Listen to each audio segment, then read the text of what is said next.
In today's operation, we'll be implementing a no-fly zone over Tripoli, Libya. A civil war has broken out between government forces and anti-government forces. This is an attempt by NATO to suppress the government's ability to conduct airstrikes on the anti-government forces. We want to bring both groups to the negotiating table. Now, let's dive into this operation. The suppression of enemy air defense operation was conducted by 2 flights of aircraft, both entering the airspace at 1,000 feet altitude at a high rate of speed.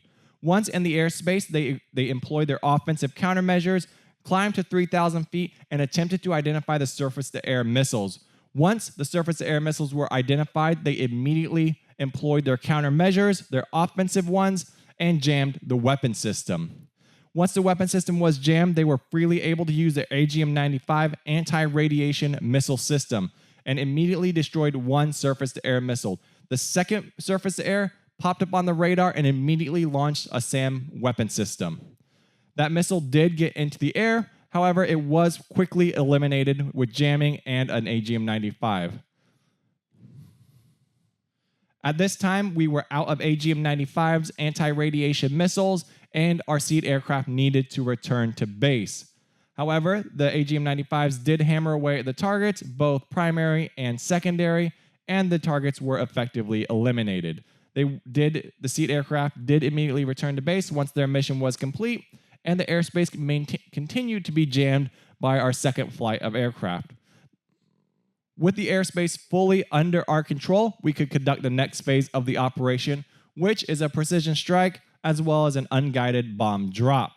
So we will continue to advance our aircraft into the airspace, we'll maintain our offensive countermeasures, and we'll begin identifying targets on the battlefield. The first thing we are going to do is we're going to drop our tanks, and we're going to begin laser designating targets, as well as identifying targets to drop precision munitions on. One thing to note is you do not need to drop your targets independently. The game will drop them once you begin combat operations, so it's not something you need to micromanage. However, it's just something that will add to the immersion of the operation if that's what you want to do. If you have a certain timing or you begin offensive operations, then you can drop your tanks and really watch things fly. The paveways are a bit tricky to use. They are fun though. They do get well within the target distance. They're basically right over top of some of the weapon systems. So the T-72s on the battlefield are operating kind of independently, but they are a part of a formation. I do attempt to laser designate them and then just drop these paveways onto them. It's pretty impressive. I kind of want to drop them a bit further from the target, and as you see, they immediately begin dropping, and we destroy this T-72 that's just sitting in the tree line. Right there. It's pretty impressive. I really like it. It reminds me a little bit of DCS. That T-72 never stood a chance right through the trees. Man, they were laser designated. They were never going to make it. The best part of this operation is there's so much offensive countermeasures going on. I guarantee their communications are jammed, and they can't really communicate with each other at all.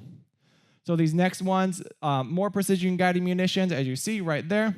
That's probably 7011, another T-72 sitting out in the open. They do actually have a T-72 sitting on the runway, but we attempt to take that out. And there's our unguided bomb drop, and it effectively misses all things, but it does shut down the runway for us.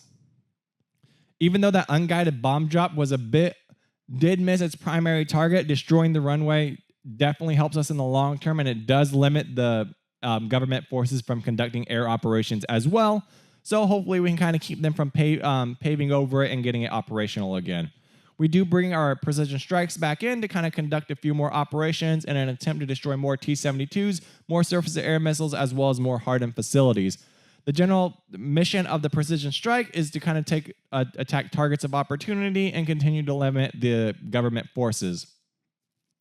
While we are not helping the anti-government forces, we are just attempting to degrade their capabilities to conduct offensive operations, especially from the airfield. So if we have a T-72 next to it or a bunch of hardened facilities, those are targets that we can engage and effectively eliminate, reducing their reducing their offensive reach. Just another beautiful strike right into the side. Beautiful, beautiful, beautiful. Really enjoying this game. Overall, extremely immersive. That was the first operation. We're going to go on into the second, which is just as This part of the video is more of a gloves-off approach to the same operation. We are also going to talk about lessons learned, tips and tricks with sea power, and what I learned playing this and designing this scenario. So this was primarily a suppression of enemy air defense operation. You will note that I did go from 1,000 to 3,000 feet at one point. I did that to trigger the surface-to-air missiles. They will pick you up as you close in, but I kind of wanted to pick me up sooner so we didn't need to watch like the aircraft just fly low and fast the whole time. One thing you'll note is I employed the electronic countermeasures twice. This is because the first time you employ it, if a surface-to-air missile or if a weapon system is not on the battlefield at the time or identified, I believe it's not going to start like the countermeasures on it. So that's something to make note of as well. I'm not even sure if they really worked. I mean, they work really well, but generally coming from 1,000 to 3,000, there are a little bit of quirks. But it's just something I noticed. If they're not jammed, if they're jammed and then another one's discovered, you need to re-jam it. Otherwise, it's just operating freely on its own. I found that pretty interesting. Overall, I really want to mess with the suppression of enemy air defense a lot more.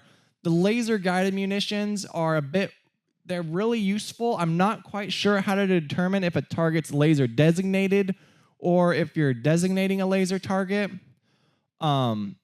A target that you want to destroy. I know if you don't activate the laser designator, maybe it works the same way as the offensive ECM, but if you don't have it designated, they won't drop, or at least click that button, but if you do, they'll kind of freely drop. They do need to be really, really close to the kind of where you're dropping them though, so if you kind of enter like that really far away scenario, they're not going to drop until they're right on top of the hostile unit. You will notice that I did activate the laser designator for the unguided bombs. You don't need to do that. I just wanted to have a laser designator active. So I think it works similar to the offensive ECM. It's just something you need to click on and it starts working. There also, you'll notice that I zoomed in a lot on the map in the lower corner. That's the kind of like, if you don't zoom in and identify each individual target, it won't really work. I did bring the ship to a full stop. I think I accidentally put it in this scenario moving too much. The 407mm cannons, really, really, really cool. They blow up. I'm surprised they did. I'm not surprised they took out a tank, but they did take out a T-72, and they work really cool. I'm just not super a naval person, so I'm not quite sure what I'm going to do with this battleship in the future. And I don't think I could find.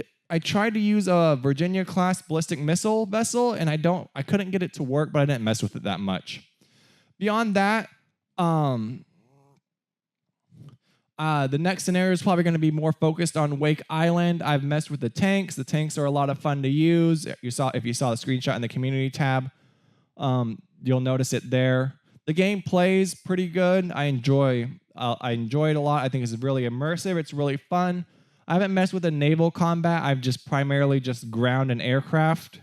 But the battleships are really cool. The submarines, I have a few submarine ideas I want to do. I know people love submarines.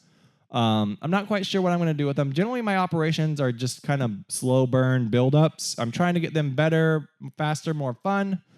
But let me know what operations you want to see in the future. If you want to see any in the future, please let me know.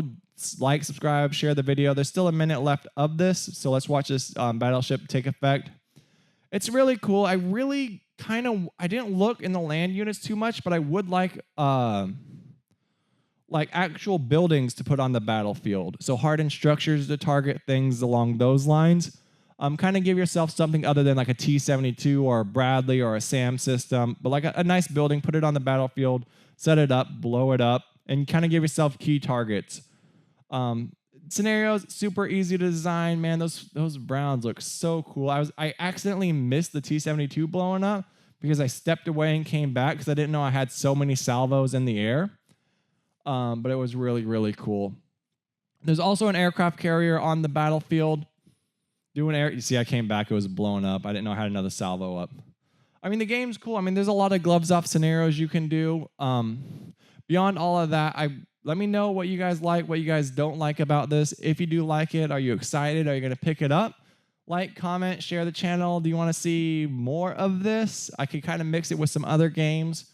But at the end of the day, it's truly what you guys want to see. I know there's a bunch of stuff I'm going to make. I'm going to do like a Wake Island scenario. I have a few more. I'm not big on the ship-to-ship combat, so you probably won't see any like boat-to-boat scenarios from me. It'll probably be blowing up tanks in Afghanistan and stuff like that. Hopefully we can get some air bases going, put some U.S. air bases in Iraq, Syria, Afghanistan, blow things up. Maybe go into the Black Sea, sink some merchant vessels, things along those lines. But, oh man, look, that's really cool. Like, it looks so cool. I mean, the guns aren't turned, but that's probably because I'm far away. I mean, you can create some really cinematic things, and this is where I kind of wanted to get like a pan wide shot right here just to see what it looks like. And I'm just like, man, it reminds me a lot of DCS. I'm just spinning the camera. I don't really remember what I was targeting the airfield. Watch off to the right. Like, look how weird this is. Like, I'm like, there they are. Airfield doesn't blow up, but we blow up the town next to it. Oh, part of war, right? All right, peace. Like, comment, subscribe, guys. Share the video.